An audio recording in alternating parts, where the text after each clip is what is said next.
BJP Bengal कभी नहीं जीतेगी, इसके दो रीजंस बोले जाते थे। एक तो मुस्लिम वोट और दूसरा बंगाली इंटेलेक्चुअल कभी बीजेपी के लिए वोट नहीं करता। वो इंटेलेक्चुअल्स का जो एक ग्रुप थिंक तोड़ते हुए हमारे रेजिडेंट इंटेलेक्चुअल शामिक मोहित्रा जी ने चैनल पे खुल के कहा था कि भैया इस बारी ममता दीदी जा रही हैं। इतना ही नहीं, मैं आपको डालता हूं क्योंकि as a lawyer you must always show proof. जब हमने डिस्कस किया था, नॉट दिस वन, जब हमने डिस्कस किया था लास्ट बारी, तो शामिक वाज सेइंग कि भैया 60 साल में ऐसा चुनाव नहीं हुआ है, टीएमसी नर्वस, बाहुबली टेंस है। ये तो जो मेरा थंबनेल बनाते हैं उन्होंने डाल दी लाइन, पर जो शामिक की बात थी बीजेपी 200 पार, अराउंड अबाउट 200 के होगी, और उसके पीछे बहुत डिटेल्ड रीजंस दिए थे। तो आज वो सारे डिटेल्ड रीजंस तो एक बात है, अब किस तरह वहां पे लोग रिएक्ट कर रहे हैं, क्योंकि स्पेशली वहां पे जो कहा जाता है भदरलोक की जो डोमिनेटेड सीट्स हैं वो भी बीजेपी जीत रही है। आगे क्या लोगों की एक्सपेक्टेशंस हैं, इकोनॉमिक पर्सपेक्टिव से शामिक ने पॉलिटिकल एनालिसिस किया था, तो वो सारा जो अद्भुत डिफरेंट पर्सपेक्टिव है वो सब डिस्कस करेंगे। Thank you Shamik for joining and for being proved right on your contra take. मैं I am just breathing a sigh of relief. मैं तो इतना ही कहूंगा, यहाँ पे सभी लोग बिल्कुल ऐसे, ये स्थिति है। मैं दो तीन आपको एनेक्डोट्स देता हूं जो अभी मुझे मेरे पास आए हैं। नंबर वन, कलकत्ता में सेलिब्रेशंस तो हो ही रहे हैं, सब जगह पे हो रहे हैं। तो सबसे अजीब बात है कि सेलिब्रेशंस भाजपा के वर्कर्स जितना कर रहे हैं उससे अधिक आम जनता कर रही है। एक दूसरे को मिठाई खिला रहे हैं लोग। आप सोच सकते हो कितनी राहत मिली है लोगों को। ये एक रिलीफ है, ये इलेक्शन एक रिलीफ है। इसमें तीन चीजें नजर आई। एक तो आप जो कह रहे थे, मैंने भी वो तर्क दिया था कि मुस्लिम वोट जो है वो कट गया वो। दूसरा, जो ममता जी का मेन वोटर बेस कहा जाता था, जिसका उनका मास कनेक्ट है, एक तो मुस्लिम वोट, दूसरा एक और एम, महिला। अब महिला वोट पे मैं कुछ अलग तरह की टिप्पणियां दूंगा, आज मैं खुल के बात कर सकता हूं तो वो मैं बता देता हूं। और तीसरा, एक अभूतपूर्व चीज हुआ है। आप देखिए, जादवपुर तक जो एक लेफ्टिस्ट लिबरल गढ़ माना जाता है वो तक भाजपा जीत गई। वहां पे जनरेशन से, एक मतलब नया नहीं, 3-4 जनरेशन से लोग कम्युनिस्ट हैं। इस बार कम्युनिस्ट्स ने टैक्टिकल वोटिंग करके भाजपा को जिताया है। क्योंकि बंगाल के लोग जो होते हैं ना, वो किसी भी तबके के हो, प्रैक्टिकल किस्म के होते हैं। तो वो देखते हैं कि कौन सा दल हमें सबको जो चाहिए वो दिलाने में सक्षम है। यानी कि अगर हमें मुक्ति चाहिए, चेंज चाहिए, तो उसी दल को वोट दो जो वो चेंज ला सकती है। अपना वोट सिर्फ आइडियोलॉजी पे वो वेस्ट नहीं करते, वैसे नहीं होता है वो जमीनी तौर पे। तो सीपीएम के जो निर्देशक है वहां पे और जो कार्यकर्ता भी हैं, उन्होंने भी कहा, लास्ट मिनट पे उन्होंने टैक्टिकल स्विच किया और बीजेपी को भर के वोट दिया।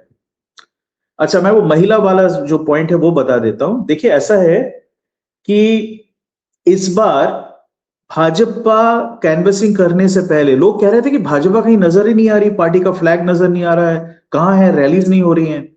मैं 2 महीने पहले की बात कर रहा हूं। उसका कारण ये था कि उन्होंने बहुत ही वो चुपचाप पौधे छाप वो उन्होंने अपने कैंपेनिंग में भी किया। आरएसएस जो महिला दल है ना, उसके जो कार्यकर्ता है बंगाल में और बंगाल के बाहर से भी, वो लोग आए। देखिए, महिलाओं का एक एडवांटेज होता है, वो घर में घुस सकती है। एक कोई मर्द आएगा, एक हट्टा कट्टा मर्द, वो तो घर के अंदर घुस के अजनबी वो कैनवसिंग नहीं कर सकता, ना ही वो इनपुट ले सकता है। लेकिन एक महिला वो कर सकती है। दीदी आजते पारी एक महिला बोलेंगी तो कोई मना नहीं करेगा, मतलब वो बहुत ही भद्र किस्म की महिलाएं होती है। तो घर पे घुसते हैं, बैठ के बात करते हैं। एक बार नहीं, महीने में, हर महीने 1 बार, 2 बार, 3 बार, 7-8 बार इनपुट्स लेती हैं।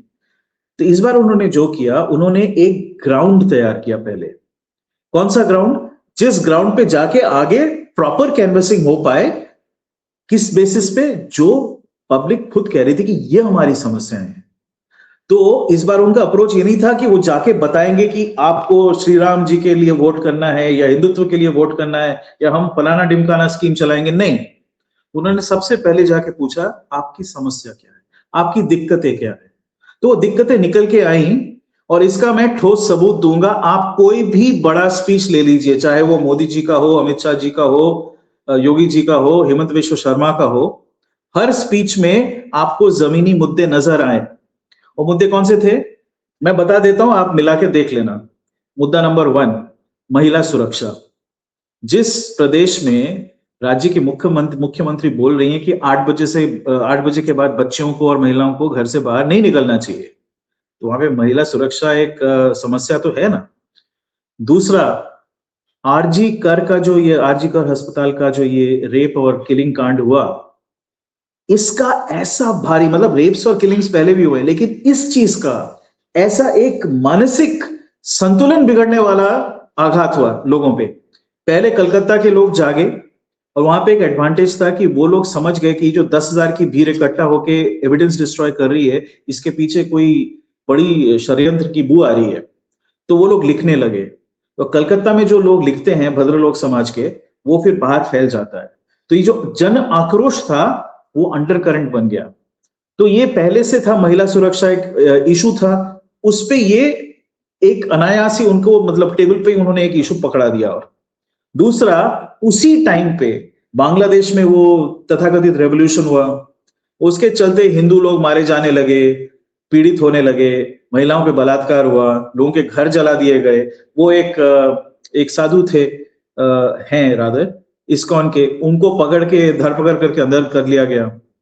तो ये जो सारी चीजें हुई, वो एक नैरेटिव चलता था बंगाल में कि भाई ये बांग्लादेश के लोग हमारी भाषा बोलते हैं, हमारे ही लोग हैं, ये संस्कृति भी एक है, चाहे वो हिंदू हो मुस्लिम हो। वो ध्वस्त हो गया क्योंकि वहां के मुसलमान ओपनली पहली बार लाउड स्पीकर पे चिल्ला चिल्ला के महीने के बाद महीने कहने लगे कि क्या हिंदू हमारा शत्रु है, भारतवर्ष हमारा शत्रु है। तो इसका सबसे बड़ा जो क्या कह सकते हैं अंग्रेजी में स्किज्म, वो इनके मानस पे पड़ा। और साइड बाय साइड आरजी कर वाला सिचुएशन था। इनको एक वो क्या बोलते हैं, एक चारों तरफ से ये घिर रहे हैं, ऐसी एक मानसिक अवस्था बन गई लोगों में। आरजे कर पे आपका ज्यादा कमेंट चाहूंगा, फिर धीरे धीरे हम आगे बढ़ेंगे क्योंकि ये सब में ये जब आरजे कर आप पिछली बार ही थे, जब आप ये डिस्कस कर रहे थे, हम जिस मैंने डाला भी बाहुबली इसको लेके, मत डालो यार वो देखते यार, बाहुबली इसको लेके हमने बात की थी, तो आपने हिंट किया था कि आपके फैमिली में लोग डॉक्टर्स हैं, आप भी जानते हैं कि किस तरह एक मेडिकल माफिया चल रहा है और क्या क्या वहां पे छुपाने के लिए आरजे कर का हुआ और एविडेंस डिस्ट्रॉय हुआ। अब हम खुल के बात कर सकते हैं, आपने उस समय भी हिंट कर दिया था। तो क्या आर्टिकल का क्या पूरा इनसाइड हिडन जनता के दिमाग में क्या था? जनता के दिमाग में मैं बताता, जनता के दिमाग में ये जो वहां पे देखिए, कलकत्ता में बड़े सारे मेडिकल कॉलेजेस हैं, जिसको पता है वो पता है। तो मेडिकल कॉलेज के जो छात्र होते हैं ना, एक दूसरे से बात बहुत करते हैं, और ये लोग रहते हैं रिहायशी इलाकों में, तो फिर जाके अपने माँ बाप से बात करते हैं, मेरे जैसे अंकल से बात कर लेते हैं। तो ये जो चीज है ना, ऐसे फैल जाती है। तो क्या क्या चीजें फैली? नंबर 1, एक वीडियो फैला। पहले वीडियो में दिखाया गया कि उस बच्ची के साथ क्या किया गया, उसको जबरन पकड़ के ले जा रहे, और मतलब मैं डिस्क्राइब नहीं करना चाहता हूं, उसमें नहीं घुसूंगा, लेकिन बहुत ही मतलब दिल दहलाने वाली वीडियो थी। उसको मारा जा रहा था, उसके बाद जो हुआ वो वीडियो में नहीं है, जो उनका बलात्कार किया गया वो नहीं है, लेकिन मारा जा रहा था, कैसे उसको लूट खसोट रहे थे, वो था। दूसरा, वहां के ही छात्रों ने बताया कि 3 स्तरों पे घोटाले चल रहे हैं। नंबर 1, फार्मास्यूटिकल इंडस्ट्री के साथ मिलके नकली दवाई या फिर ओवर प्राइस्ड, ओवर इनवॉइस दवाई, इसका एक रैकेट चल रहा था। और आप सोचिए, एक बड़े जनरल हॉस्पिटल, जो टीचिंग हॉस्पिटल, उसमें 1000-2000 बेड्स होते हैं टिपिकली, तो ऐसे बड़े हॉस्पिटल में सैकड़ों करोड़ों रुपए के दवाई का वो होता है। तो ये एक अस्पताल है, लेकिन आरजी कर सिर्फ एक अस्पताल नहीं है, वो एक डिस्ट्रीब्यूशन पॉइंट भी है। तो वहां से दूसरे अस्पतालों में भी वो होता है, कंट्रोल करती है वो जो सप्लाई चेन है। तो हजारों करोड़ का लेन देन हो रहा था और ये घोटाला था। ठीक है, नंबर 1। नंबर 2, वहां पे जो छात्रों का एडमिशन होता था, पश्चिम बंगाल में जितने भी कॉलेज हैं सरकारी कॉलेज, वहां पे छात्रों के एडमिशन के टाइम पे आपको कट मनी देना होता है। बिना कट मनी दिए चाहे आप कितना भी बढ़िया करें अपने क्लास 12 के एग्जाम में, आपको एडमिशन नहीं मिलेगा। तो कट मनी देते थे, तो एक वो इशू था। तीसरा इशू था, आपको एक क्लास से दूसरे क्लास में जाने के लिए, मतलब आप फर्स्ट ईयर सेकेंड ईयर वगैरह, हर बार आपको थोड़ा पैसा देना पड़ता था। और ये पैसा कलेक्ट करते थे ये वो जो घोष साहब है, इसके जो डीन थे आरजी करके, अभी भी, अब तो नहीं है खैर, उनको दूसरे अस्पताल में भेज दिया गया। तो ये वो चलाते थे, यही सरगना थे, एंड ये कर रहे थे। सबको पता लगा कि टीएमसी के लिए ही वो शिखंडी बनके इस सबको चालित कर रहे थे। और तीसरा जो था, जो घातक सिद्ध हुआ है इस बच्ची के लिए, वो ये था कि जब आप जूनियर रेसिडेंट और सीनियर रेसिडेंट रहते हो, जो आपका फाइनल ईयर है बिफोर आप एमबीबीएस पाते हो, तो उस समय परीक्षाएं नहीं होती है, पर ग्रेडिंग होता है, आपके कार्य का ग्रेडिंग होता है, और उसके बेसिस पे ही आप फिर सीनियर बनते हो और फिर आप आगे चल के निकल जाते हो। So along with your academic performance and this job performance, उसके बेसिस पे आपको डिग्री प्रदान किया जाता है। तो इस समय आप, you are literally holding them by the throat, आप कुछ भी करवा सकते हो अगर आपने रोक दिया। तो इस बच्ची ने पहले तो दूसरे जो घोटाले चल रहे थे उसका प्रोटेस्ट किया था, उसने बाकायदा प्रॉपर ईमेल लिखा था, चिट्ठी लिखी थी, एविडेंस भी कलेक्ट किया था अपेरेंटली। तो उसको वार्न किया गया कि आप ऐसा नहीं करोगी। जितना हमको समझ में आ रहा है कि बाहर से सीबीआई को ज्यादा पता होगा या नहीं होगा। तो उसके बाद उसने कॉम्प्रोमाइज कर लिया था अपेरेंटली, उसने बोला था ठीक है मैं अपना कंप्लेंट वापस लूंगी, लेकिन आप मेरे ग्रेड में आड़े नहीं आओगे।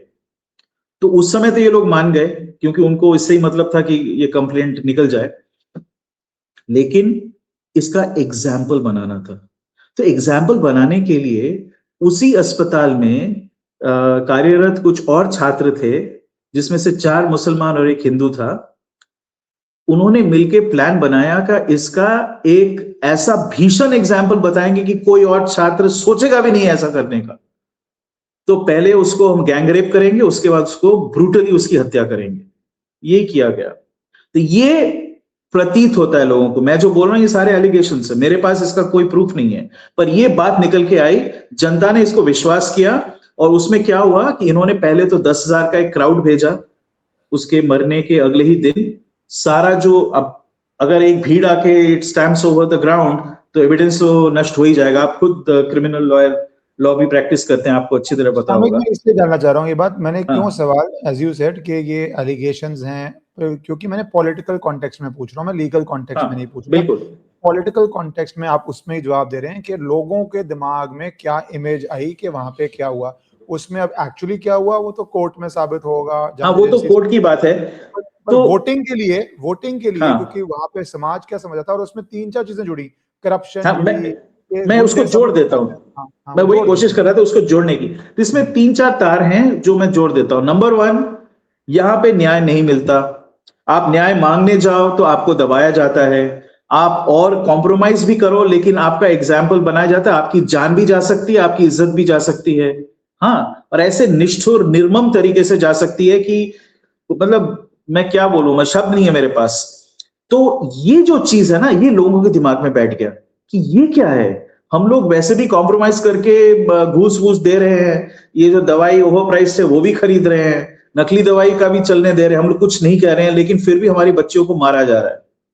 तो ये जो है ना, ये समाज के हर स्तर पे फैल गया, चाहे वो कम्युनिस्ट हो, वो भाजपा का व्यक्ति हो, चाहे कुछ भी हो, पॉलिटिकल लीनिंग कुछ भी हो, ये एक सामाजिक वो बन गया, न्याय का मुद्दा बन गया। और वो न्याय मिला नहीं, क्योंकि सीबीआई इंक्वायरी के चलते किसी और को वो कर दिया गया। ठीक है, तो लोगों ने विश्वास नहीं किया कि ये एक्चुअली यही व्यक्ति जो है वो परपेट्रेटर था, वो क्रिमिनल था। तो उनको लगा कि न्याय मिला नहीं और न्याय नहीं देना नहीं चाहते, और ये सरकार ने दबा दिया है पूरी चीज को। जो डीन था उसका तबादला करके वो दूसरे हॉस्पिटल में भेज दिया, उसको कोई पनिशमेंट नहीं मिला। ठीक है, उसके ऊपर इंक्वायरी हुई, वो कई घंटों तक बैठा रहा लेकिन कुछ हुआ नहीं, उसके ऊपर कोई कार्यवाही नहीं हुई। तो लोगों में ये धारणा और बैठ गई उनके मन में कि ये जो राज्य है ये अंधेर नगरी है, टके शेर भाजी टके शेर खाजा, जो राजा बोले वही, यहाँ इस केस में रानी। तो ये चल रहा था एक तरफ कि हमारे राज्य में ऐसी अराजकता है, महिला सुरक्षा 0 है। हाँ, उधर संदेश खाली का सिचुएशन भी लोग भूले नहीं थे। तो ये सारी जो चीजें है ना, ये तिल तिल करके लोगों के मन में जमा हो रही थी। दूसरा, उधर बांग्लादेश में जो हो रहा था, उनको और वो ग्रसित होने लगे, उनको लगा कि हम चारों तरफ से घिर रहे हैं, घुसपैठी आ रहे हैं, वो आके जो मन चाहे वो कर रहे हैं, उनको फुल पुलिस प्रोटेक्शन मिलता है, शह मिलती है, वो क्राइम करते हैं यहाँ पे, फिर चले जाते हैं। क्राइम करने का सबसे आसान तरीका यही है कि आप उसको करवाओ उन लोगों से जो बॉर्डर के उस पार से आते हैं, फिर वापस ले आओ, उसका कोई ट्रेस ही नहीं है। क्या करोगे आप, ट्रेस कर भी लोगे तो पकड़ोगे कहां। तो ये जो स्थिति थी, ये लोगों को लगा कि इससे हमें त्राण चाहिए ही चाहिए, चाहे कुछ भी हो जाए, इस सरकार को बदलो, और सहा नहीं जाता। Number one.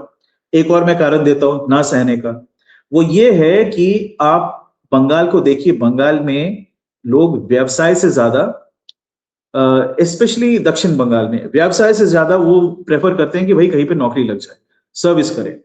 वो मिडिल क्लास ड्रीम का जो है ना सपना, कि पढ़ाई करेगा मेरा बच्चा, उच्च शिक्षा प्राप्त करके सरकारी नौकर बन जाएगा या निजी कंपनी में नौकर बन जाएगा, ठीक है, वो बढ़िया सा EMI आएगा, उसकी शादी करा दूंगा, ये होता है।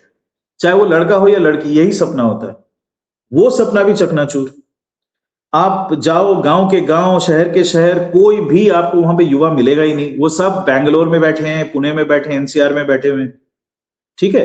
तो अगर आपका फैमिली ही टूट रहा है तो फिर क्या फायदा है उस चीज का, ठीक है ना। फिर हायर एजुकेशन में आप उनको डालते हो तो apart from the cost of education आपको वो कट मनी भी देना पड़ रहा है। तो आप इतना पैसा खर्चा कर रहे हो किस लिए? आपकी फैमिली टूट जाए और आपका बच्चा कहीं और जाके रहे। तो ये स्थिति जो है, ये तो मतलब एक्सेप्टेबल नहीं है ना। तो ये दूसरा कारण हो गया, और इसका कोई उनको सोल्यूशन नहीं मिल रहा था सरकार से। सरकार को पूछने जाओ, ज्यादा क्यों बात कर रहे हो, तुम जाके झालमुड़ी खाओ, झालमुड़ी का व्यवसाय करो, या चॉप बनाओ, या वो क्या बोलते हैं, क्या बोलती है, लैंगचा, एक मिठाई होता है उसका दुकान खोल लो, या घुगनी जो छोला होता है, छोले का एक ठेंगा लगा दो। ऐसे होता है, ऐसे ये ठीक है, उससे आय मिलती है, पर वो सोल्यूशन नहीं हुआ ना। फिर आपने कौन सा एनवायरनमेंट क्रिएट किया जहां पे जॉब्स बनेंगी, व्यवसाय कहां पे हैं, जिससे ये लोग जो इंजीनियर वगैरह बन रहे हैं या उच्च शिक्षा प्राप्त कर रहे हैं, फिर जाके कहीं पे वेटर की नौकरी कर रहे हैं या कहीं जाके कॉल सेंटर में काम कर रहे हैं, वो भी बाहर। तो ये लोगों को एक्सेप्टेबल नहीं था। ये कॉम्प्रोमाइज कर रहे थे तब तक जब तक लॉ एंड ऑर्डर यहां तक नहीं आ गया था। जब उनको लगा यहां से यहां आ गया है, प्लस नौकरियां भी नहीं है और ना व्यवसाय है, ना उद्योग लगाए जा रहे हैं नए, बल्कि उद्योग बंद हो रहे हैं, 7,000 उद्योग बंद हुए हैं, ठीक है। तो ऐसे सरकार का हमें क्या फायदा। और पब्लिक जो है अल्टीमेटली अपना फायदा, अपनी सुरक्षा, यही दो चीजें देखेगी ना। वो सिर्फ आइडियोलॉजी के चलते कि बांग्ला निजेर में के ही चाय, बंगाल अपने ही बेटी को चाहती है और किसी को नहीं चाहेगी, ये चलता नहीं है। बियॉन्ड द पॉइंट ये नहीं चलता है। कब तक आप विक्टिम बन के लोगों से सहानुभूति लोगे, और बीजेपी भी इसके लिए बंगाल वोट के कीजिए। बेटे या बेटी को ही बनाएगी, वो कौन सा कोई बिल्कुल बिल्कुल। बना देगी। पर लोगों के मन में धारणा बनाया गया था ये लोग गुजरात से किसी को लेके आएंगे। अरे बेवकूफी की बात है। लेकिन लोग जो होते हैं ना, वो जब आप भयभीत हो, आपके पास किसी भी चुनाव से पहले, चाहे पंचायत इलेक्शन हो, काउंसिल हो, या ये विधानसभा, आपके पास फोन आ रहे हैं कार्यकर्ताओं के, आईपैक के डिजिटल गुंडों से भी। वो तो कॉल सेंटर चलाते थे, फोन का लिस्ट होता था, इसने बीजेपी को वोट डाला होगा या CPM को वोट डाला होगा, लगाओ फोन, इसको बोलो या तो तू यहाँ पे वोट डाल, नहीं तो देख ये सफेद साड़ी भेज रहे हैं और सिंदूर भेज रहे हैं, चूज कर तुझे क्या चाहिए, नहीं तो तेरा पति गया। लड़कियों को ये बोला जाता था, ठीक है। दूसरे तरह का भी फोन होता था, देख अभी ममता का सरकार है, तुझे 1500 रुपए लक्ष्मी का भंडार तो मिल ही रहा है ना, वो खत्म कर देंगे ये लोग आएंगे, वो हर जगह पे सब्सिडी काटते हैं। जब तक लोगों को पता नहीं था कि ऐसा नहीं है, इनफैक्ट दूसरे राज्यों में सब्सिडी और ज्यादा दिया जाता है। भारतवर्ष में कोई ऐसा दल नहीं है, राजनीतिक दल, जो सब्सिडीज नहीं देती है। दूसरे जगहों पे तो 6-6 हजार रुपए के सब्सिडीज मिलते हैं, ठीक है ना।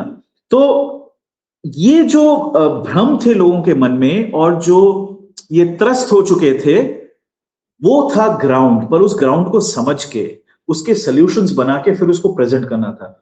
तो 2024 के बाद क्या हुआ कि पहले मैंने जो कहा था, RSS ने अपने पुरुष कार्यकर्ताओं को नहीं भेजा, महिलाओं को भेजा कि गांव-गांव जाओ, जाके महिलाओं से बात करो, घर में जाके, घर के अंदर जाके उनके साथ बैठ के चाय पियो, उनसे बात करो, आराम से उनकी बातें समझो, समस्याओं को समझो। फिर वो डेटा हम कलेक्ट करेंगे, डेटा कलेक्ट करके फिर उसका प्रतिकार निकालेंगे कि सोल्यूशन क्या है भाई इसका। फिर उनको जाके पूछेंगे ये प्रतिकार चलेगा, उनको चॉइस दो, ये प्रतिकार। तो ये जो कार्य है ना, ये पहले किया गया कि अगर आपको ये किया जाए, आप कौन सा चूज करेंगी। तो पहले लोग रिलक्टेंट थे, बोलते थे कि नहीं पता नहीं ये क्या होगा, नहीं होगा। लेकिन ये लोग परसिस्टेंट थे, 7 बार 8 बार 9 बार गए, जाके घूम के ये बात फैलाई।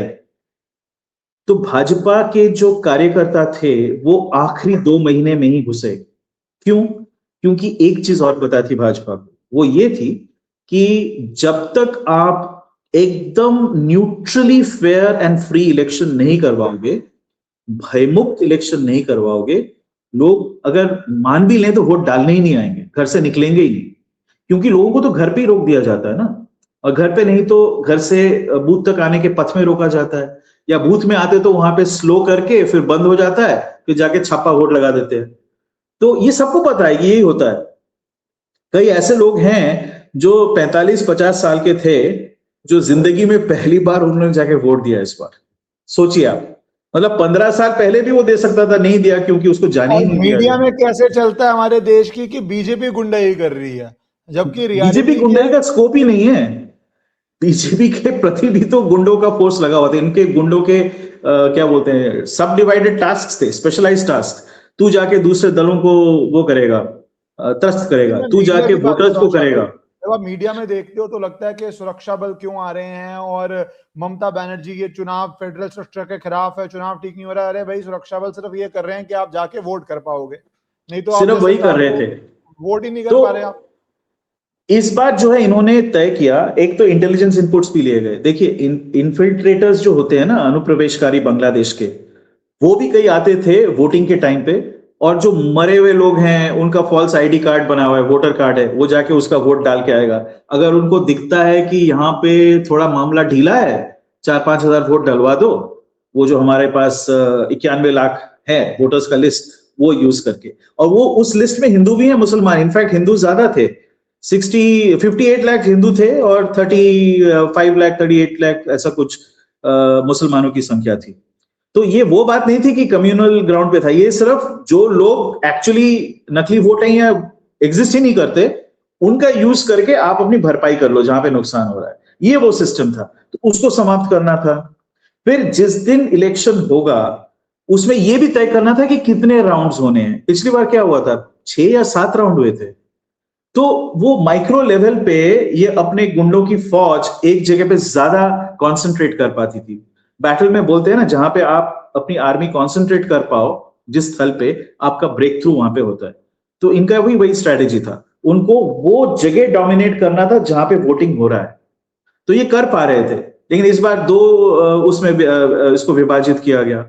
और उसका भी एक क्लियर स्ट्रेटेजी था। स्ट्रेटेजी ये था कि आरएसएस जो है वो पश्चिम बंगाल को 2 हिस्सों में बांटती है, गंगा के उस पार और उत्तर, और गंगा के इस पार। इस पार मतलब पूर्व की दिशा में, एक पश्चिम की दिशा में, एक पूर्व की दिशा में, और उत्तर बंगाल को भी पश्चिम की दिशा के साथ मिलाया हुआ।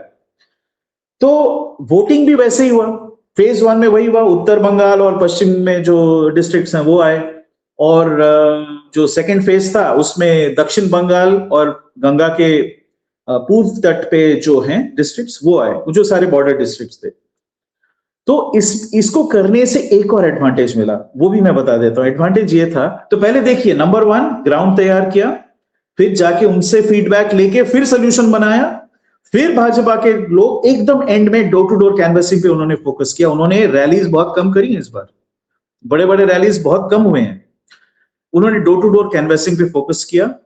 फिर भयमुक्त करने के लिए ये स्टेप्स लिए गए, 3.25 lakh, which is equal to 3-4 corps of the army.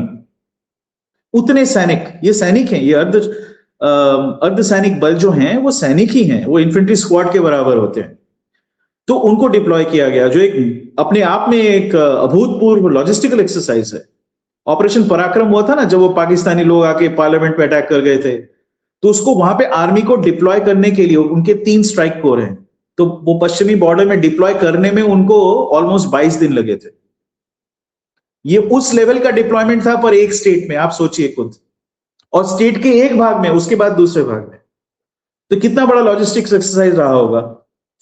तो ये सारी चीजें करी गई। और जिस दिन, अच्छा हाँ, वो 2 क्षेत्रों के बारे में, इन सब सारी चीजों में आने से पहले एक व्यक्ति का हम नाम नहीं ले रहे, जो मुझे लगा बहुत जरूरी है।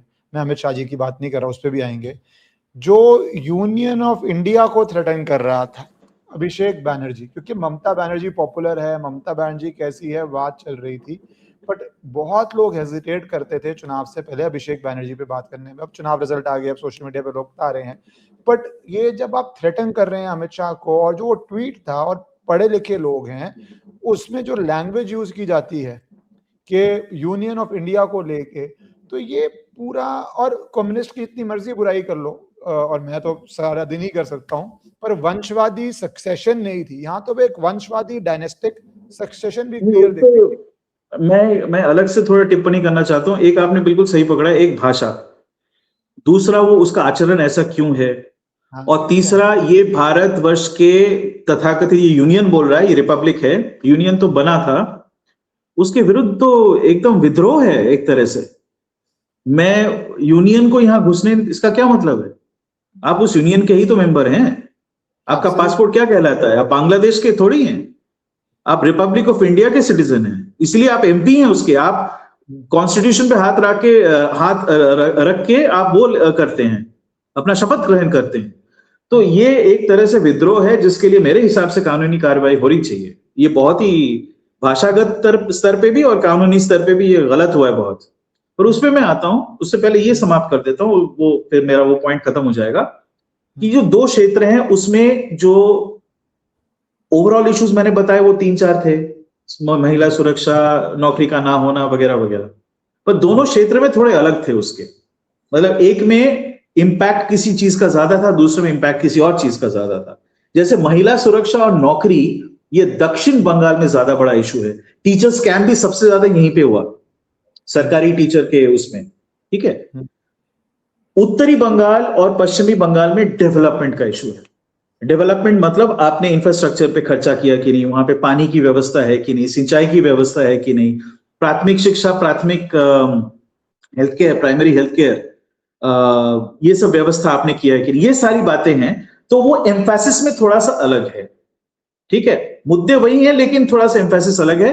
ये जो उन्होंने किया उससे भी उनको बड़ा फायदा हुआ, उस तरीके से उन्होंने कैंपेन किया, वन साइज फिट्स ऑल नहीं किया, और ना ही उन्होंने बड़ी बड़ी नारेबाजी करी। इस बार रेटोरिकल कैंपेनिंग किया ही नहीं उन्होंने, और जो लोकल सांस्कृतिक विचार हैं उसको ध्यान में रख के किया। नारे जो लगे वो मां दुर्गा के या मां काली के, अगर धार्मिक नारे भी लगे तो वो ज्यादा लगे। जय श्री राम तो कॉमन था, लेकिन ये नारे बहुत लगे। उसके बाद उन्होंने एम्फेसिस किया था, सबसे बड़ा नारा क्या था इस बार? पाल्टानो दरकार, चेंज इज नेसेसरी, बदलाव चाहिए, बदलाव का दरकार है। तो ये जो है ये लोगों के मन में घुस गया, और ये लोगों से ही निकल के आया था कि आपको क्या लगता है कि पलटना चाहिए? हाँ, मेरे ख्याल से अब पलटना चाहिए। ये लोगों का विचार हो गया था। और जेन जी जो है बंगाल का, वो तो इम्पेशेंट है सब जगह की तरह। उनके पास इतना धैर्य नहीं कि 15 साल वेट करो, 30 साल वेट करो, उनको मिल नहीं रहा है सुविधा, चेंज करो, बहुत हो गया, हम नहीं और सहेंगे। तो ये दो वो मुद्दे थे। अब आप जो कह रहे थे ये भाषा पे, भाषा में ना इसमें कई तरह के इश्यूज हैं। एक तो उन्होंने ये जो कहा, ये शायद वही है ना, आप स्क्रीनशॉट भी पढ़ दीजिए बड़ी। हाँ हाँ, 10 lifetime won't be enough for your Bangla Birodi Gujarati gang and their stooge Ganesh Kumar to put even a dent in my Diamond Harbour model. चलो ये तो पॉलिटिकल रिटोरिक पे मैं ज्यादा कुछ नहीं बोलूंगा। Bring everything you have got. I challenge the entire Union of India. Come to Falta. ये क्या लॉजिक है? Send your strongest. Send one of your godfathers from Delhi. If you have got the nerve, contest in Falta. इसमें दो चीजें हैं जो मुझे नजर आती हैं। नंबर 1 ये कि गुजराती जो लोग हैं उनके विरुद्ध टीएमसी कई सालों से एक विरोधाभासी कैंपेन चलाती आई है।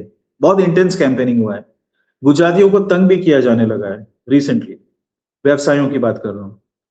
तो एक कैंपेन ये चला है, और वो बाय द वे लेफ्टिस्ट लोगों ने भी किया है, टीएमसी के लोगों ने भी किया है, सबने किया, कांग्रेस वाले भी करते, वो अडानी अंबानी राहुल के चलते वही एक चलता रहता है उनका। तो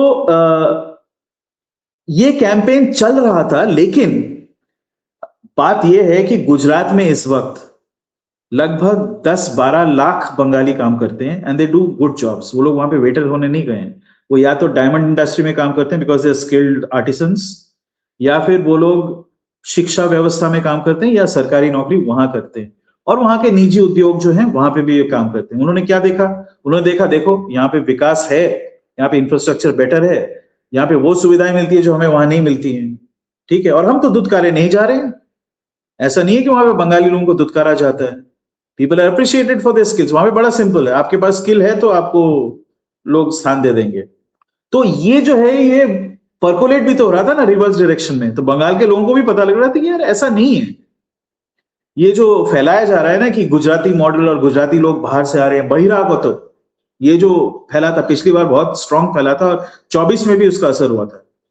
लेकिन अब लोग ये सोचने लगे थे बहिरागत तो हम बोल रहे हैं, हम तो खुद वहां पे जाके नौकरी कर रहे हैं, तो हम भी बहिरागत हो गए। तो इसका क्या मतलब है? हम ना जाएं, यहां पे आप नौकरी देते नहीं हो और आप उनको बहिरागत बोल रहे हो जो हमें नौकरी देते हैं।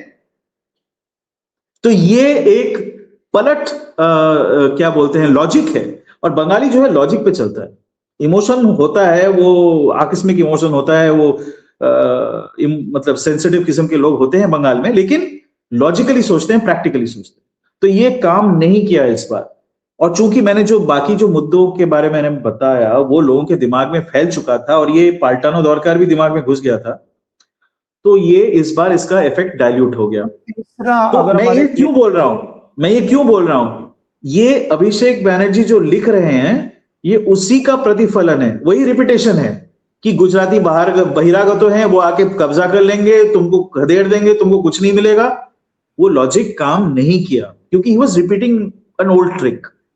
दूसरा एक और चीज है, ये वो व्यक्ति हैं जिन्होंने कभी हार देखी नहीं है। इनकी उम्र अभी क्या है, 37 साल के आसपास होगी। तो पिछले 15 साल से टीएमसी पावर में है, यानी जब इनकी 22 वर्ष की आयु हुई होगी, जब वो कॉलेज से निकल के जस्ट राजनीति में ये पदार्पण कर चुके थे, तब से आज तक वो सिर्फ जीत ही जीत देख रहे हैं। नहीं, पैदा होते ही आपकी नहीं पैदा होते यूनियन मंत्री हम कोई हल्की चीज होती है? रेलवे मिनिस्टर के आप भतीजे हो तो आप रेलवे मिनिस्टर के भतीजे हो या जो भी आपका रिश्ता है, आप उनके रिश्ते में लगते हो। सॉरी, तो आप शुरू से ही देख रहे हो कि आप पावर, हाँ, you're born with a silver spoon and you're only seeing privilege and you're only seeing entitlement। तो ये कल्पना ही नहीं कर सकते थे कोई उनके विरुद्ध भी खड़ा हो सकता है, और वो विरोधाभास कतई सह नहीं सकते। वही दर्शाता है। अगर मनोवैज्ञानिक स्तर पे इस देखो, वही तो बोल रहे हैं ना कि कोई यहाँ पे हिला ही नहीं सकता इसको, क्योंकि उनको विश्वास ही नहीं होता है कि मुझे कोई हिलाएगा, क्योंकि कभी उनको हिलाया नहीं गया ना। उनको जो मन में आया उन्होंने वही किया, गलत हो सही हो जो भी हो उन्होंने अपने मन से किया। तो वही चीज नजर आता है इसमें उनके स्टेटमेंट में। तो ये भी सरप्राइजिंग नहीं है कि ऐसा स्टेटमेंट वो बोलेंगे, लेकिन जहां पे वो गलती कर गए मेरे हिसाब से, ये कानूनी तौर पे देखना पड़ेगा, इसको थोड़ा सा देखना पड़ेगा कि ये कानूनी तौर पे सही है कि नहीं। मैं एक दो बातें करना चाहूंगा। पहले तो कानूनी कॉल पे तो बिल्कुल ही गलत है, पर आज क्योंकि हम सारी पॉलिटिकल एंगल से देख रहे हैं, कानूनी कॉल पे कोई और ये करे तो जो शर्जील इमाम ने किया था ना, चिकन नेक को सेपरेट करने के लिए 5 लाख लोग कर दो, और उसका क्या हुआ, ये उसी भाषा का है, where you are trying to incite that, but वो एक लीगल चीज है। नहीं, मैं ये क्यों बोल रहा हूं उसका कारण है, बंगाल में आप गैर कानूनी काम जो करोगे ना उसका राजनीतिक इम्पैक्ट होता है, आप दोनों को अलग नहीं कर सकते। मैं यही बोल रहा हूं, मैं आज ज्यादा फोकस किस पे करना है, लीगली तो ये रॉन्ग है ही है और लीगली तो ये ऑफेंस है ही है, मैं थोड़ा पॉलिटिकल पे ज्यादा फोकस कर रहा हूं क्योंकि आज चुनाव का दिन है, चुनाव का रिजल्ट आया है, और मैं एक पैरेलल ड्रॉ कर रहा हूं जो शर्जील इमाम कह रहा था स्पीच के अंदर कि 5 लाख लोग इकट्ठा कर दो, चिकन नेक पे भारत को सेपरेट कर दोगे, ये सारी वही तरह की स्पीचेस हैं या टेक्स्ट हैं। इसमें एक बात और, ये तभी चलेगा बंगाल की, अगर भारत की फ्रीडम स्ट्रगल में देखो तो जो कंट्रीब्यूशन है that is immense, one of the highest people who suffered in jail। लोग ये भूल जाते हैं प्रारंभ यहाँ पे हुआ था। यही तो बोल रहा हूँ, सबसे ज्यादा अगर कंट्रीब्यूशन है तो वेस्ट बंगाल उन टॉप जगहों में से आएगा, और उस प्रदेश में आप यूनियन ऑफ इंडिया से अलग होने की बातें कर रहे हो कि यूनियन की रिट नहीं लाए करेगी, तो ये पॉलिटिकल सेंस क्या थी? नहीं, तो मैं वही कह रहा हूँ ना कि आप ये जो आप नहीं, मतलब अभिषेक बैनर्जी जो ये गैर कानूनी बातें कर रहे हैं, जो उनको शायद पता भी नहीं है कि गैर कानूनी है कि नहीं है, महुआ मोइत्रा जी जो कहती हैं, सायनी घोष जो कहती हैं, ये सब सही है क्या? लोगों को दिखता नहीं है क्या? या फिर ममता जी जब रैली में जाके मोदी तू क्या करेगा तू तड़ा करके बात अगर आप करोगे बंगाल में, आपको अभद्र माना जाता है, आपको अशालीन माना जाता है। बंगाल की संस्कृति नहीं है। वहां पे रिक्शा वाले से भी आप बोलोगे ना कि यहां से लेके वहां पे चलिए, तो चलिए बोलोगे। आप ये नहीं कह सकते हो उनको कि चल उधर चल, क्या कर रहा है, चल मैं इतना ही दूंगा तेरे को, तू कौन है, ऐसे बात ही नहीं कर सकते। आप करके बात करना पड़ता है, क्योंकि आप जिसको जानते नहीं हो तो आप ही बोलना पड़ता है। और ये स्तर के साथ कोई कनेक्शन नहीं है, आप किसी भी स्तर के हो, सब में ये कल्चर है। लेकिन ये लोग उसके विपरीत जा रहे थे। हर स्पीच में, हर भाषण में धीरे धीरे उनके अंदर जो श्लेषा है वही बाहर आ रही थी। तो एक टाइम के बाद लोगों को भी ये उलझन होती थी, यार क्या इतना लाउड स्पीच, इतना भद्दा स्पीच। एक तरह से मोदी जी ने एक गलती करी थी पिछली बार, ये मैं कहीं और भी कह चुका हूं। उन्होंने वो दीदी शब्द पे व्यंग कसा था, जो लोगों को पसंद नहीं आया था। तो बंगाल का जो संस्कृति है वो किसी ने उनको बताया नहीं, तुम बता देते तो शायद वो ये गलती नहीं करते। बंगाल की संस्कृति में कुछ चीजें आप कर सकते हो जो लोगों को एक्सेप्टेबल है, व्यंग कर सकते हो, लेकिन तू तड़ाक नहीं कर सकते। उसको बहुत भारी अपमान माना जाता है और ये कोई पसंद नहीं करता। तो ये जो भाषा का इनका प्रयोग है, लोग देख रहे हैं ना, बोले ये हमारी सरकार है, ऐसी भाषा, ऐसी असभ्य भाषा। तो उसका भी एक बहुत बुरा असर पड़ा है इनके पॉपुलैरिटी पे, डेफिनेटली पड़ा है। पर्टिकुलरली महिलाएं, वो ऐसी भाषा बिल्कुल उनको पसंद नहीं होता है, और इनकी तो महिलाएं ही ऐसी भाषा यूज करती हैं। जो महुआ मोइत्रा कहती हैं, उस टाइप की जो भाषा है वो एक्सेप्टेबल नहीं है।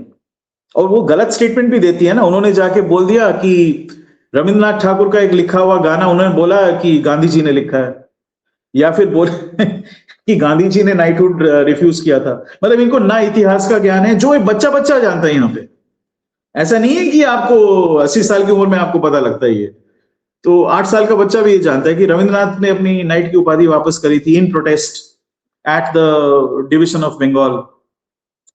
और फिर उसके बाद ये कहना कि गांधी जी ने बंगाली में गाना लिखा था, तो ये सब नॉनसेंस है ना। तो एक स्टेज के बाद जब आपको कोई इकोनॉमिक फायदा नहीं मिल रहा है, आपको नौकरियां नहीं मिल रही है, आपको बाहर जाना पड़ रहा है, गालियां खानी पड़ रही हैं, कट मनी देना पड़ रहा है, आपकी आपके जो स्त्री लोग हैं वो सुरक्षित नहीं है, तो ये उसके ऊपर अशालीन भाषा भी वो करें। और बाहर जब लोग जाते हैं आजकल, तो कोई जाके बोलता है कि मैं बंगाल से हूं, तो तिरस्कार की दृष्टि से देखा जाता है, क्योंकि जिनके नेता ऐसे हैं उनको लोग बाहर भी लोग अच्छी दृष्टि से नहीं देखते हैं।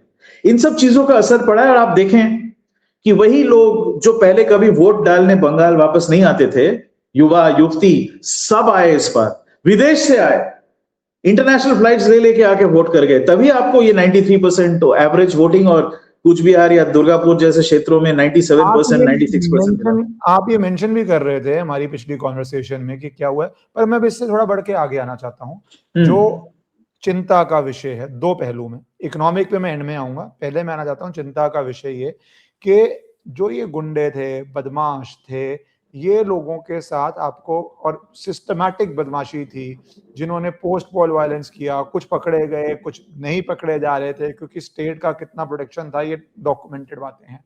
तो इनके साथ क्या होने जा रहा है, और टीएमसी के बड़े बड़े नेताओं के साथ क्या होने जा रहा है, what is the feel of what the public wants, what's the public desire, what do you think is happening. कई र्यूमर्स ये भी हैं कि भैया रुकेंगे, या लोगों ने तो अपना पैसा भी विदेश बहुत लोगों ने भेजा होता है, मंत्रियों ने तो स्पेशली बहुत पैसा बाहर भेजा होता है। आजकल तो अजीब अजीब तरह के क्रिप्टो करेंसीज हैं, यू नो इट ऑल। तो क्या जो ये पॉलिटिकल क्लास है टीएमसी का, और जो ये गुंडा क्लास है टीएमसी का, इसके ऊपर क्या चल रहा है? देखिए, गुंडा क्लास जो है उनके पास दो ही विकल्प हैं। एक तो या फिर भाजपा ज्वाइन कर जाएं, जो ठग्स हैं, लोकल ठग्स हैं, स्ट्रीट पावर कंट्रीब्यूट कर दें, और फिर वॉशिंग मशीन में वो धुल जाएं। वो उन्होंने पहले भी किया, सीपीएम से टीएमसी आए, अब टीएमसी में भाजपा आ जाएंगे। उन्होंने एक ये सोच के रखा है, पर वो बिल्कुल एकदम लो लेवल वाले जो हैं, ठीक है। उसके बाद उनके जो ऑर्गेनाइजर्स हैं, जो छोटे बाहुबली और बड़े स्तर के बाहुबली हैं, ये लोग भाग रहे हैं, वाकई में भाग रहे हैं। आज ही सुबह एक पकड़ा गया, 2.5 किलो सोने के साथ भाग रहा था, एयरपोर्ट में पकड़ा गया, इंटरनेशनल एयरपोर्ट पे। अच्छा, तो ये सारे देश छोड़ के भाग रहे हैं? हाँ, 2.5 किलो सोना लेके वो भाग रहा था, तो उसको पकड़ लिया। अब नहीं पकड़ते, लेकिन उसका जैसे ही उन्होंने चेक किया, वो नाम उसका जो था, he was on a proscribed list, तो पकड़ लिया उसको। फिर ऐसे कई लोग पकड़े गए और कई लोग चले भी गए। कहाँ जा रहे हैं ये लोग? नेपाल, बांग्लादेश, जो बहुत आसान है जाना, ठीक है, और नेपाल से आप कहीं भी उड़ के जा सकते हो उसके बाद। और फिर मलेशिया, थाईलैंड। आप पूछोगे दुबई क्यों नहीं जा रहे? दुबई इसलिए नहीं जा रहे क्योंकि भारतवर्ष का दुबई के साथ, यूएई के साथ एक स्ट्रेटेजिक समझौता हो चुका है बहुत बड़ा, जिसके बारे में हम बात करेंगे। इनफैक्ट हमें एक पॉडकास्ट करना था, हम लोगों ने किया नहीं, वो बात करेंगे। बंगाल तो इस वक्त आप दुबई में कोई भी भागेगा, हम तो तुर्की से दाऊद के एसोसिएट को एक्स्ट्राडाइट करवा के ला रहे हैं, तो यूएई से लाना तो कोई बड़ी बात नहीं है, वो तुर्की से वहां पे जाएंगे ही नहीं है। टर्की पाकिस्तान के साथ खड़ा था पूरे ऑपरेशन। बिल्कुल, वो हमारा शत्रु देश है, शत्रु देश है, वो तो ओपनली बोलता है। तो वहां से अगर एक्स्ट्राडाइट करा सकते हैं तो यूएई जो मित्र ही नहीं, वो स्ट्रेटेजिक पार्टनर है, बहुत ही स्ट्रॉन्ग स्ट्रेटेजिक पार्टनर है, उसके साथ तो वो संबंध ऑलरेडी हैं, तो वहां पे कोई नहीं भाग रहा है। तो जहां तक मुझे सूत्रों से खबर मिला है कि अगर मान लीजिए भागेंगे भारत, हाँ, मैं बता रहा हूं आपको कि मान लीजिए बंगाल में 22 डिस्ट्रिक्ट्स हैं, 22 डिस्ट्रिक्ट में मान लीजिए हर डिस्ट्रिक्ट में एक बड़ा बाहुबली है और 10-12 छोटे बाहुबली हैं, ठीक है, तो ये टोटल क्या बनता है? 10 times 22 220 प्लस 22 242। मान लीजिए ये 200-250 लोग हैं, उनमें से 50-60 ऑलरेडी भाग चुके हैं, पलायन कर चुके हैं। बॉर्डर, रिमेंबर, बॉर्डर पोरस 2 कारणों से है। जब बांग्लादेश के बाहुबली भाग रहे थे ना, वो जो पोरस बॉर्डर है उसको यूज करके इधर आ रहे थे, you know how much they were charging cross करने के लिए? 40 लाख रुपया पर पॉलिटिशियन। ऑर्डिनरी व्यक्ति के लिए 25,000 रुपए, पॉलिटिशियन के लिए 40 लाख रुपए। और वो जो 150 किलोमीटर अनगार्डेड है ना, मुर्शिदाबाद और उसके ऊपर, वो एक पॉइंट है क्रॉसिंग का। दूसरा है सुंदरबन। सुंदरबन में आप कितना पेट्रोलिंग करोगे? पूरा एकदम खलिहान और नदियों से भरा हुआ है, स्वाम्पी एरिया, मार्शी एरिया, वहां से कोई भी आ सकता है। तो ये 2 एरियाज है जहां से ये लोग पलायन कर सकते हैं। दूसरा, जो पॉलिटिशियन है, ऐसे कई लोग हैं जो जिनके बेटे बेटे यहां पे नहीं रहते। अच्छा, ये वो पॉलिटिशियन है जो बोलते हैं कि कलकत्ता को लंदन बना देंगे या पेरिस बना देंगे, लेकिन उनके बेटे बेटी एक्चुअली लंदन और पेरिस में रहते हैं। जैसे मैं बता दूं, यहाँ पे सिलीगुड़ी में टीएमसी के कैंडिडेट थे गौतम देव। गौतम देव साहब यहाँ के मेयर हैं, ठीक है, इस बार एमएलए के लिए, पद के लिए खड़े हुए थे। सिलीगुड़ी शहर एक विधानसभा का सीट है, उनके विरुद्ध शंकर घोष जीत चुके हैं, बीजेपी के अच्छे मतों से जीत चुके हैं, कोई 20-25 हजार मतों से वो जीत चुके हैं। इन्होंने काउंटिंग क्या, वोट जिस दिन खत्म हो उसी दिन बोला कि मैं तो जा रहा हूं, मैं कभी वापस नहीं आऊंगा। कहां जा रहे हैं? उनके सुपुत्र विदेश में रहते हैं, उनके पास ऑलरेडी चले गए। जो चुनाव हारना समझ रहे थे, जो समझदार थे, मैं इसमें बोलूंगा, सब भागे। वो सारे बच्चों को पहले ही बाहर रखा हुआ है। इस पे तो सरकार को बहुत ध्यान रखना पड़ेगा। सैकड़ों करोड़ अच्छी तरह दबा लिया उन्होंने पिछले 15 साल में, और बच्चों को बाहर भेज दिया, अब खुद चले गए। ये मॉडल है इनका। तो क्या है कि मुझे ये भी होता हुआ नजर आ रहा है कि टीएमसी जो पार्टी है वो बिखर सकती है। एक पार्टी का बिखराव रोकने के लिए ही कल तक कहा जा रहा था कि टीएमसी के 230 सीट आ रहे हैं, आप लोग पोलिंग सेंटर्स पे डटे रहो। अभी भी वो हिदायत आई है, अभी 1-1.5 घंटे पहले, 6 बजे तक रहो, तब तक रिजल्ट क्लियर होगा, उससे पहले मत निकलो, नहीं तो मैं देख लूंगी या देख लूंगा, जो भी कहते हैं ये लोग। ये अपने ही पोलिंग एजेंट्स को थ्रेटन कर रहे हैं कि रुके रहो, लेकिन पोलिंग एजेंट्स आधे से ज्यादा पहले ही भाग चुके हैं। 12 बजे तक तो क्लियर था ना किस दिशा में जा रही है, रुझान बहुत स्पष्ट थे। 12 बजे तक 3 या 4 राउंड हो चुके थे, तो क्लियर था, डायरेक्शन क्लियर था, और 1:30-2 बजे तक तो मामला ही साफ था। तो पलायन की स्थिति होगी, और जो लोग यहाँ पे रह जाएंगे, ऐसा नहीं कि टीएमसी में सारे व्यक्ति इस तरह के हैं, अच्छे लोग भी हैं, कुछ विशेषज्ञ भी हैं, टेक्निकल लोग, टेक्नोक्रेट्स भी हैं, वो लोग रहेंगे। वो शायद कहीं और चले जाएं या भाजपा ज्वाइन कर लें। ये देखो, सब मनुष्य ही तो हैं, सब व्यक्ति, हर व्यक्ति बुरा तो नहीं होता, कोई सर्कमस्टेंस का वो होता है। जिन्होंने पिछले 15 साल में आतंक मचाया हुआ था, चाहे फाइनेंशियल चाहे physical, I believe they all must face justice. और justice means you are right, legal absolutely right. लेकिन मैं आपको एक उदाहरण देता हूँ, जेल में डालो। मैं आपको एक उदाहरण देता हूँ, आप सही कह रहे हैं, लेकिन मैं एक उदाहरण देता हूँ, एक counter point, let's discuss this. यहां पे आपको भी पता है, मुझे भी पता है, 50 लाख के करीब पश्चिम बंगाल में घुसपैठियां अभी भी हैं। ठीक है, वो गए थे, अभी वापस आ गए हैं क्योंकि अब चुनाव खत्म हो गया। 50 लाख अगर घुसपैठिए हैं, आप इनको निकाल पाओगे क्या? एक शॉट में नहीं निकाल पाओगे, वो वहीं पे बसे रहेंगे। ये लोग क्या करते हैं, ये जाके पुरुलिया, बांकुड़ा, बीरभूम, ये छोटा नागपुर का एरिया है, जंगल एरिया है, आदिवासी लोग, आदिवासी बेल्ट है, वहां पे लोकल लड़कियों से शादी कर चुके हैं, दाढ़ी वाड़ी उड़ा लिया है, लेकिन अभी भी वो मुसलमान है, वहां पे जाके बैठा हुआ है। तो इनको ढूंढ के निकालो। फिर वहां पे गांव के गांव इनके हैं, तो उनको ढूंढ के निकालो, फिर इनको खदेड़ो। ढूंढ के निकालेगा कौन? कोई लोकल बाहुबली ही कर सकता है ना। तो आपको सिर्फ पुलिस से ये काम होगा नहीं, you will have to employ some level of street power. तो वो कहां से करोगे? उसको भी तो करना पड़ेगा। और फिर आप एक और चीज कंसिडर करो, वॉशिंग मशीन की बात मैंने करी। वॉशिंग मशीन की आवश्यकता क्यों होती है? क्योंकि जो थोड़ा सा भटके हुए हैं, मान लीजिए वो रत्नाकर हैं पर वाल्मीकि बनने की क्षमता रखते हैं, थोड़ा कैपेसिटी है, वाल्मीकि बन जाए वो और रामायण लिखें, ऐसे व्यक्तियों को मौका थोड़ा बहुत दे सकते हैं। कुछ लोग बहुत घोर सनातनी है लेकिन टीएमसी करते हैं क्योंकि वही पार्टी पावर में है, तो प्रैक्टिकल कंसिडरेशन से करते हैं कि वो बाहुबली है, उसको फर्क नहीं पड़ता। अगर सीपीएम है तो सीपीएम, टीएमसी है तो टीएमसी, कल भाजपा आ गई तो भाजपा। ऐसे व्यक्तियों का क्या करोगे? पर एक स्तर और है जो कंप्लीटली क्रिमिनल है, कंप्लीटली क्रिमिनल है। I am not being a purist जब मैं बोलता हूं कि भैया हर व्यक्ति का यूज नहीं है, हाँ। बट जो डेंजर है बीजेपी के लिए, and I want to now get into the dangers for BJP. एक ये है कि कम्युनिस्ट के गुंडे टीएमसी ने ले लिए और हम सब उसकी बात करते हैं। अगर और फिर टीएमसी 15 साल में गई, कम्युनिस्ट में क्या 30-34 साल में गए थे, टीएमसी 15 में गई। 30 साल रही। अगर आपने गुंडे अडॉप्ट कर लिए, world is becoming more impatient now. It is not India of 1970s 80s, right? तो अगर ये जो बाहुबली हैं, पीपल डोंट सी, तो जो आपने बोला कैटेगराइजेशन इज वेरी इंपॉर्टेंट, सबको एक ब्रश से नहीं कर सकते। जिनको आप यूज में ला सकते हो ग्रेटर गुड के लिए, वो जैसे भी व्यक्ति हो, बहुत गलत ना हो, उनको आप ग्रेटर गुड, जिसको मैं बोलता हूँ घुसपैठियों को बैठना, I take your point absolutely, कि आपको क्या स्ट्रेटजीज इवॉल्व करनी है वो तो सरकार ही जानती है, हमें यहाँ पे बैठ के नहीं पता है। तो वो एक category, I fully agree with you.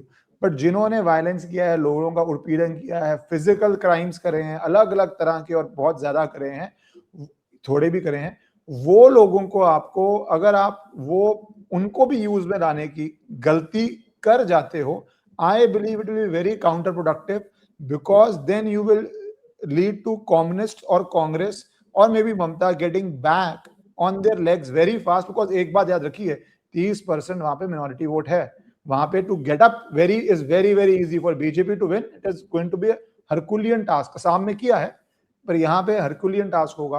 तो we don't have to do the TMC thing which TMC did with communist goonda. Do you think that's a danger?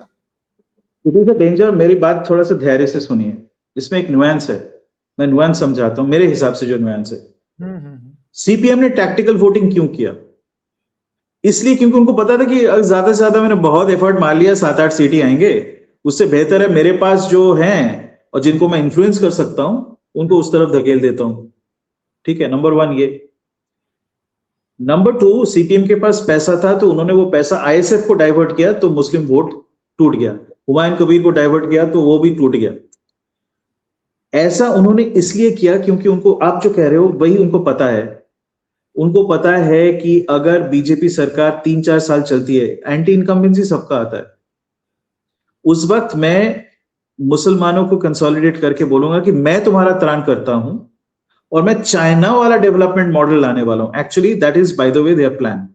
ये ओपनली बात भी करते हैं कि हम चाइनीज डेवलपमेंट मॉडल लाके वेस्ट बंगाल को इंडस्ट्रियलाइज कर देंगे, उसका इजराइल बना देंगे, ये कहा जाता है। So they want to bring in a mixed economy.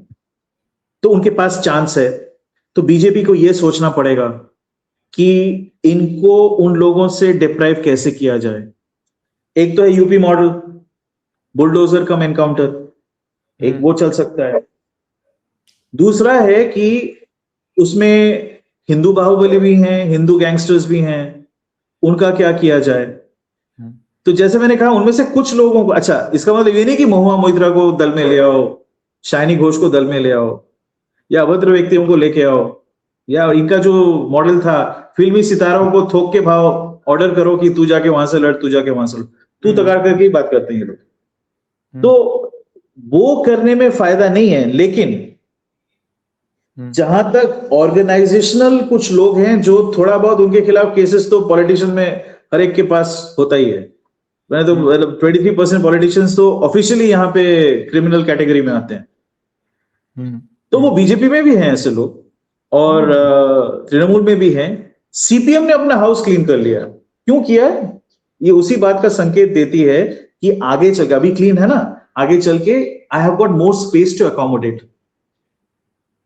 तो ये तैयारी है। अगर इनके दिमाग में वो है, मेरे ख्याल से अमित शाह जी के दिमाग में वो है, क्योंकि उनको भी पता है कि टैक्टिकल वोटिंग कैसे हुई और क्यों हुई। सबसे ज्यादा मैं कुछ भी नहीं हूं, मैं तो सिर्फ अपना एक स्पेकुलेशन ही कर रहा हूं ना। वो सही निकल रहा है वो अलग बात है, उनको मेरे से ज्यादा पता है, उनको इनपुट्स मिलते हैं।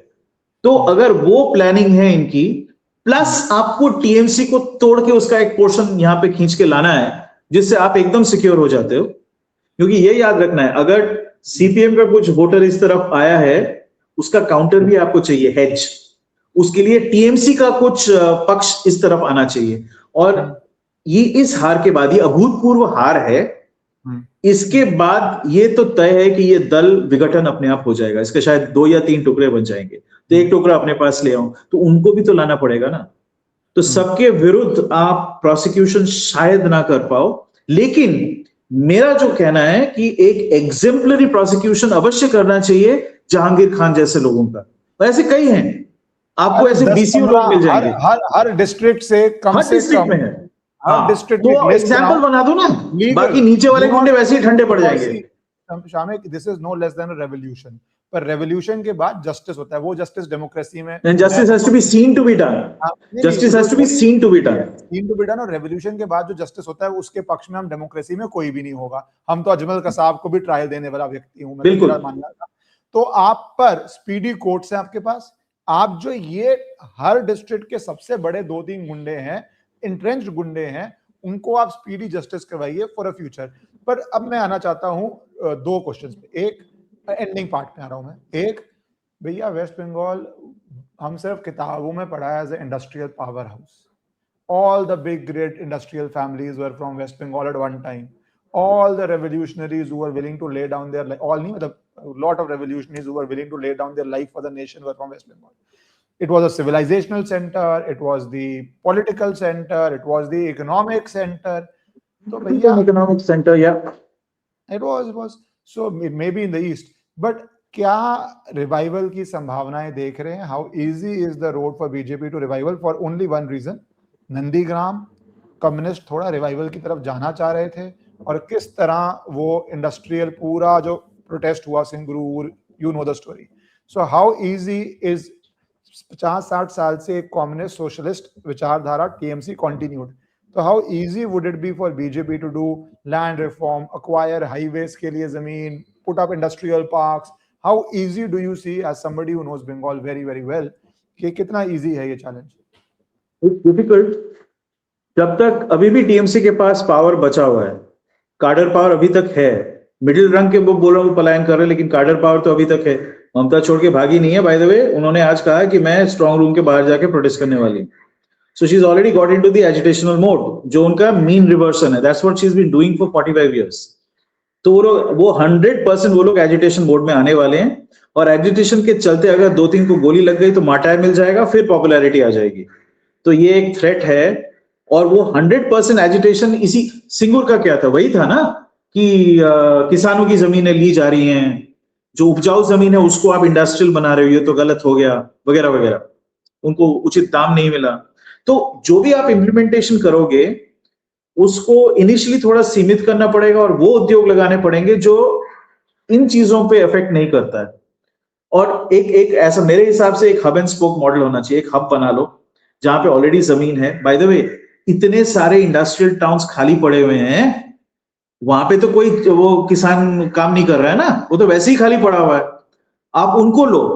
हुगली जो नदी है, जो आपका फरक्का से निकल के फिर कलकत्ते में हावड़ा से होके डायमंड हार्बर की तरफ निकलती है, हुगली नदी के तट पे ही कम से कम 150-200 बड़े बड़े फैक्ट्रीज बंद पड़े हुए हैं। आप उसको रीडेवलप करवाओ, दूसरे उद्योग लगाओ, हाईटेक की तरफ जाओ, do things like medical equipment, do pharmaceuticals, जो आराम से हो सकता है क्योंकि पानी की कमी नहीं है, ट्रीटमेंट प्लांट्स लगाओ, make it economically and ecologically sustainable. तो कई चीजें हो सकती हैं without getting into land reform and things like that, क्योंकि वो बहुत बड़ा एक विकट समस्या होने वाली है। आपको पहले क्या करना है? नंबर 1, बहुत इजी लो हैंगिंग फ्रूट, सरकारी नौकरियां ठीक से दे दो भैया लोगों को, जो डिजर्विंग है मेरिट बेस्ड कर दो उसको। उस पे आप कोई व्यापम स्कैम मत करो, या ममता बनर्जी के चलते जो उनके मंत्रियों ने किया था वो ऐसे स्कैम मत करो, आप नॉर्मली जस्ट दे दो, जस्ट सरकारी काम करो। लगभग 3-4 लाख नौकरियां ऐसे पड़ी हुई हैं फालतू, आप वो दे दो, फुलफिल कर दो उसको। नंबर 2, उससे ऑब्वियसली एक अच्छा असर पड़ेगा इकोनॉमी पे।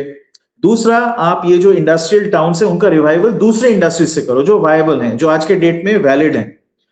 मे बी शायद वो बहुत ज्यादा एम्प्लॉयमेंट ना दे, क्योंकि मॉडर्न फैक्ट्री अगर आप लगाते हो तो फिर आप वो AI based, 3D printing based automated factories लगाओगे ज्यादा, उसमें लोग काम कम करेंगे। लेकिन कलकत्ता वो सेंटर है जहां पे इतने सारे बढ़िया मैनेजमेंट इंस्टीट्यूट्स हैं, IMC से लेके बहुत सारे, वहां पे उनका सेल्स और मार्केटिंग यूनिट हो सकता है, तो उससे वहां पे ऑफिस स्पेस भी बिकेगा, लोगों को और नौकरियां मिलेगी।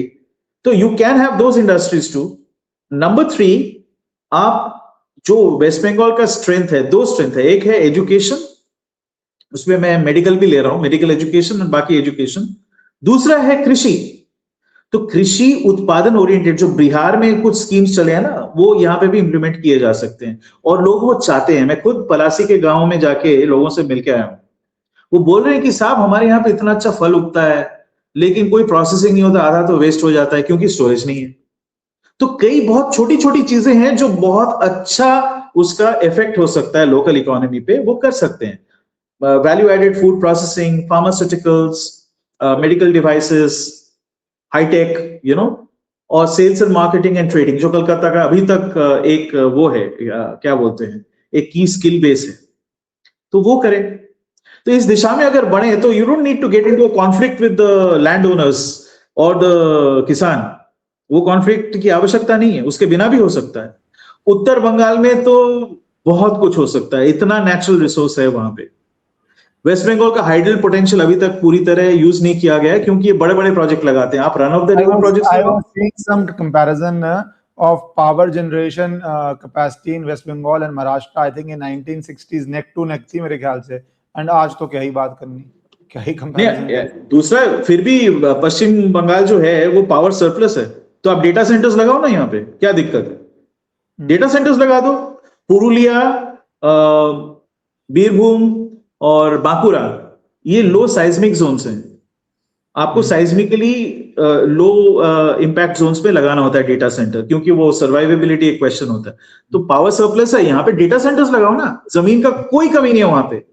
ये लो डेंसिटी डिस्ट्रिक्ट्स हैं और यहाँ पे कृषि उतना अच्छा होता नहीं है, तो आप ये लगाओ। तो करने को तो बहुत कुछ है, और जो लो हैंगिंग फ्रूट है उसी को टैकल करना चाहिए।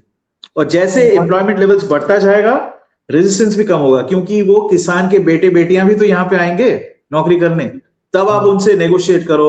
तो ये स्टेजेस में करना पड़ेगा। It is but economic prosperity भी बीजेपी को बहुत फूक फूक के यहाँ पे चलना पड़ेगा, लानी तो जरूरी है। Bengal is crying out for it, but it is not like other states, because 50 साल the great communist influence has been there, so you don't know कितना एम्बेडेड है वो। लास्ट पार्ट में आ जाता हूँ 29। Hopefully we will not be discussing Bengal for a few days after this. I say hopefully, why? क्योंकि अगर कुछ अनटूवर्डेड नहीं होता, तो maybe once we will discuss after CM is announced, whosoever is the CM, people presume one person is going to be the CM, but with BJP, why waste even our breath? कुछ भी हो सकता है, मैं ऐसे उसमें नहीं जाऊंगा स्पेकुलेशन। Why मैंने बोला why waste our breath discussing कौन होने वाला है? नहीं, कोई फायदा नहीं है अभी। मैं लास्ट पॉइंट आता हूँ 29 में। अब आप किसको चैलेंजर देखते हैं, क्या देखते हैं? Is it going to be, क्योंकि again I come back to demographics, 28-30% vote है, एक काफी फैला हुआ वोट है। बीजेपी को यस ऑब्वियसली एडवांटेज होने जा रहा है, they will hope to sweep the table, but आप किसको देखते हैं? टीएमसी सीपीएम कांग्रेस को अलग लड़ते हुए, कांग्रेस सीपीएम अलायंस देखते हुए, या आप क्या देखिए, क्या देखते हैं? मैं थोड़ा सा सेक्शन बाय सेक्शन कर देता हूँ। नंबर वन, कांग्रेस को, जब तक कांग्रेस के पास राहुल गांधी जैसा हथियार है, कांग्रेस सीरियस कंटेंडर नहीं है। Let's just forget about it. CPM serious contender है, क्योंकि वो अभी भी जनरेशन, अच्छी हाँ, है वो। जनरेशन आफ्टर नहीं, देखें, उसके पास कार्डर बेस कम हो गया है, लेकिन अभी जो कार्डर है ना, वो क्लीन है, वेल एजुकेटेड है, very aware of the world, well trained, और उनके पीछे डीप स्टेट है। तो ये है, तो सीपीएम से थ्रेट मुझे डेवलप होता नजर आ रहा है, अगर ये लोग फिर से वो मुस्लिम वोट बैंक को संगठित कर सकें। अब मुस्लिम वोट बैंक पे आते हैं, टीएमसी पे भी आऊंगा मैं एकदम एंड में।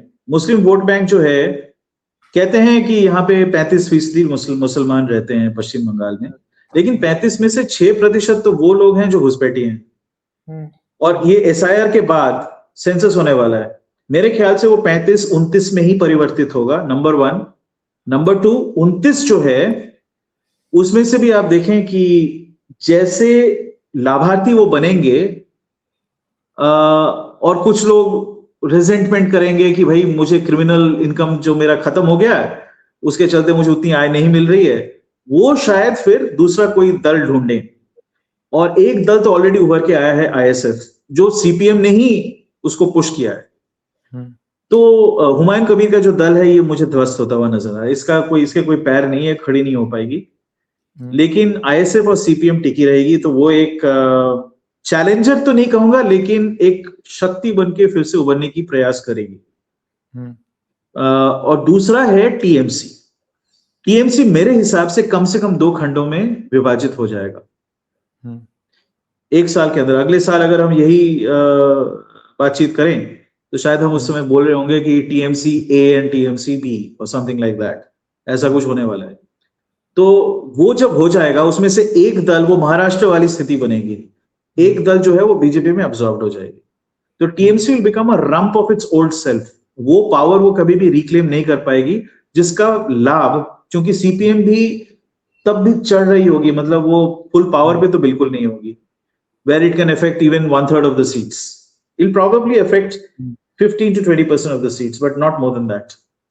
तो उस समय बीजेपी का अभी 200 सीट्स हैं, 200 का लोकसभा में आपका वो जो 12 है, वो बढ़ के 40 हो जाएगा। और अगर डीलिमिटेशन आ गया, यहाँ पे 65 सीट हो जाएंगे, 65 से 70 सीट हो जाएंगे, बीजेपी को उसका बहुत भारी लाभ मिलेगा।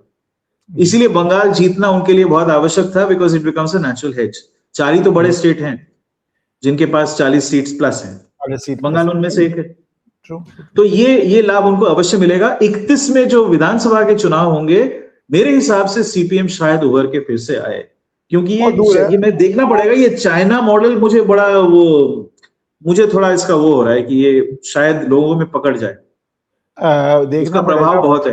अंतिम नोट में यही बोलूंगा कि जिन स्टेट्स में रेपिटेशन इजी नहीं है, Haryana for example was not a pradesh जहां पे रेपिटेशन बहुत इजी थी, वहां पे असम बीजेपी के लिए ऑलमोस्ट इम्पॉसिबल।